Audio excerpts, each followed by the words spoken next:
கொஞ்ச நாட்களாவே திரு ராகவா லாரன்ஸ் வந்து TVK join பண்ணிட்டாரு. திருச்சி கிழக்குல நடக்க போற பை எலெக்ஷன்ல இவர் தான் டிவிகே சார்பா நிக்க போறாரு அப்படின்ற மாதிரி எல்லாம் பேச்சு போயிட்டு இருந்தது. அண்ட் அவர்கிட்ட அதை பத்தி கேட்கும்போது அவரும் வந்து என் படம் ஷூட்டிங் போயிட்டு இருக்கு, நானே அதை முடிச்சுட்டு உங்களுக்கு ஒரு அனௌன்ஸ்மெண்ட் கொடுக்குறேன் அப்படின்ற மாதிரி சொல்லியிருந்தாரு. இன்னைக்கு ஒரு அனௌன்ஸ்மெண்ட் கொடுத்துருக்காரு. அதை நான் இன்னும் பார்க்கல, இப்பதான் பார்க்க போறேன். நீங்களும் வாங்க சேர்ந்து பார்க்கலாம். திருச்சி கிழக்கு தொகுதி இன்னைக்கு நான் என்ன முடிவு சொல்றேன், இதுதானே இதுக்கு தாங்க வெயிட் பண்ணிட்டு இருக்கோம். நிற்கணும்னா நான் முதல்ல அரசியலுக்கு வரணும். நான் அரசியலுக்கு வரேன்னா இல்லையான்றதை சொல்கிறேன். ரஜினி சார் அரசியலுக்கு வரேன்னு அனௌன்ஸ் பண்ணுறேன். பண்ணோடனே நான் போய் தலைவரை பார்க்குறேன். நான் வரீங்களா நியூஸில் ஆமாக்கா நான் வரேன், நானும் வரேன் அப்படின்னா ரொம்ப சந்தோஷம். ஸ்ட்ரெயிட்டாக கிளம்பி நான் ட்ரஸ்ட்டுக்கு வரேன். என்னுடைய ட்ரஸ்ட்டு, என்னுடைய ஃபேன்ஸு எல்லாரையும் கூப்பிட்றேன். தலைவர் அரசியலுக்கு வந்து அவர் வந்து சிஎம் ஆகிடுவார், நீங்கள் வந்து அமைச்சர் ஆகிடுவீங்களாண்ணே. சரி, கடமை செய்யணும், பலன் எதிர்பார்க்கக்கூடாது. அப்போ அவர் சூப்பர் ஸ்டார் ரஜினிகாந்த் அரசியலுக்கு வரேன்னு அனௌன்ஸ் பண்ண டைம்லேயே அவர் கூட ஜாயின் பண்ண இருந்ததா சொல்கிறாரு. அரசியல் விஷயத்துலையும் போய் சொல்லலான்னு அம்மாவுக்கு கூப்பிட்டு ஃபேமிலியெல்லாம் உட்கார வச்சு, அம்மா தலைவர் அரசியலுக்கு வர்றாரு, சரி கண்ணா நானும் அரசியல் போடுறேன், இங்கே பரமா ட்வீட் போட்டிருக்காங்க அப்படின்னு அம்மா மகன் டக்குன்னு அவங்க அம்மா அரசியல் போகாதுன்னு சொல்லியிருக்காங்க போல இருக்கு. இல்லை கண்ணா நீ அரசியல் போனது எனக்கு பிடிக்கல, நான் சொல்கிறது கேளுமா. நமக்கு எத்தனையோ இப்போ வந்து எல்லா குழந்தைங்களுக்கும் ஒவ்வொரு ஸ்டேஜில் போய் கேட்டு தானேம்மா ஹெல்ப் நடக்குது. இப்போது தலைவர் வந்துட்டாருன்னா நம்ம தாராளமாக பண்ணலாம்லம்மா. உங்கள் கையில் எவ்வளோ காசு இருக்கோ அதுக்கு மட்டும் செய், அரசியல் வேணாம்னு சொல்கிறேன்.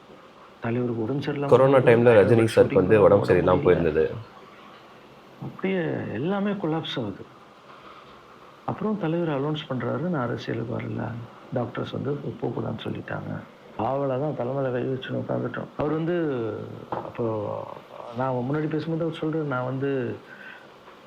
நான் கூட பதவிக்கு வரணும்னு ஆசைப்படல, இன்னும் ஒரு நல்ல ஆள் படித்த ஆள் அங்கே நிற்க வச்சுப்பான், யாருன்னே சொல்லுவேன், யாருன்னு கூட சொல்லலை. அது அப்படியே போச்சு, அவர் மனசுக்கு மட்டும்தான் தெரியும். இது வந்து ரொம்ப இன்ட்ரெஸ்டிங் பாயிண்ட்டுங்க. யாரோ ஒரு படித்தவர் வரணும் அப்படின்ற மாதிரி ரஜினி சார் சொன்னதாக இவர் சொல்கிறாரு. இது யாராக இருக்குன்னு எனக்கு தெரியல, ஒருவேளை அண்ணாமலையாக இருக்குமோ அப்படின்னு தோணுது. பார்க்கலாம் என்ன சொல்கிறாரு. அவர் பார்த்தீங்கன்னா நண்பர் விஜய் சார்கிட்ட பேசிகிட்டு இருக்கும்போது நான் வர அரசியல்ன்றார். நிஜமா நண்பா அப்படின்னு எஸ் அப்படின்னு. விஜய் அவருக்கு க்ளோஸ் ஃப்ரெண்ட், நம்ம எல்லாருக்கும் தெரியும் இல்லையா. உட்காந்து நம்ம டேய் நண்பர் வராரு, எலெக்ஷன் வருது அனௌன்ஸ் பண்ணுறாங்க, எலெக்ஷன் நண்பர் நிற்கிறாரு, ரிசல்ட் அன்றைக்கி டோட்டலாக மாறுது எல்லாமே. பெரிய சேஞ்ச் தாங்க ரிசல்ட். உண்மையிலே பணம் கொடுத்தா தான் ஓட்டு போடுவாங்க, ஜாதி இருக்குது, மதம் இருக்குது, புது ஆளுங்களை வர விட மாட்டாங்க, ஜெயிக்க முடியாது, இதெல்லாம் சொன்னல. நண்பர் ஜெயிச்சிட்டார் பற்றியாம்மா, அந்த ஒரே ஒரு முகத்துக்காக ஓட்டு போட்டிருக்காங்க நம்பி. இப்போ என்னம்மா சொல்கிற அப்படின்னு கேட்டேன். போகண்ணா நீ நினச்ச மாதிரி பண்ணு. இவருடைய அம்மா இப்போ போ அப்படின்ற மாதிரி சொல்லிட்டதா சொல்கிறாரு. ஸோ இப்போ வருவாரா அப்படின்னு தெரிஞ்சுக்கலாம். இப்போ நான் தாய்க்கு நிற்கிறான்னு நினைக்கிறேன், என் ரசிகர்களை கேட்குறேன், நம்மளை கேட்குறாருங்க, வரலாமா, இந்த மக்களை கேட்குறேன், நான் அரசியலுக்கு வரலாமா, அந்த தகுதி எனக்கு இருக்கா, நீங்களும் சொல்லுங்கள். நீங்கள் சொல்லுங்கள், நான் அரசியலுக்கு வரணுமா வேண்டாமா, வேண்டாம்னு சொல்லுங்கள். வாப்பா வாடாகண்ணா, வா நண்பா வாங்கண்ணா அப்படின்னு சொல்லுங்கள். என் முடிவை நான் உங்களுக்கு சொல்கிறேன்.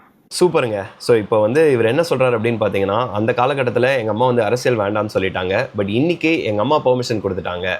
பட் ஆனால் எங்கள் அம்மாவுக்கு ஈக்குவலாக நினைக்கிறேன், மக்கள் நீங்கள் சொல்லுங்கள் நான் அரசியலுக்கு வரலாமா வேணாமா, எனக்கு அந்த தகுதி இருக்கா இல்லையா அப்படின்ற மாதிரி அவர் கேட்குறாரு. இது வந்து ஒரு டிஃப்ரெண்ட்டான அப்ரோச்சாக இருக்குது. இந்த மாதிரி யாராவது கேட்டிருக்காங்களான்னு எனக்கு தெரியல, பட் நான் இதை ரொம்ப அப்ரிஷியேட் பண்ணுறேன் இவர் கேட்குறது.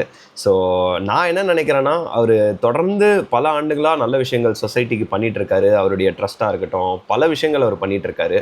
ஸோ இந்த மாதிரி ஒரு மனிதர் வந்து அரசியலுக்கு வந்து வந்தால் நல்லா தான் இருக்குங்கிறது என்னுடைய ஒப்பீனியன். நீங்கள் என்ன நினைக்கிறீங்க எனக்கு தெரியாது. திரு லாரன்ஸ் அவர்கள் வந்துட்டு அரசியலுக்கு வரணுமா, வந்தால் அவர் வந்து டிவிக்கே ஜாயின் பண்ணணுமா, இல்லைனா வேறு ஏதாவது கட்சி ஜாயின் பண்ணணுமா, உங்களுடைய விருப்பம் என்ன அப்படிங்கிறத கமெண்ட்ஸில் சொல்லுங்கள்.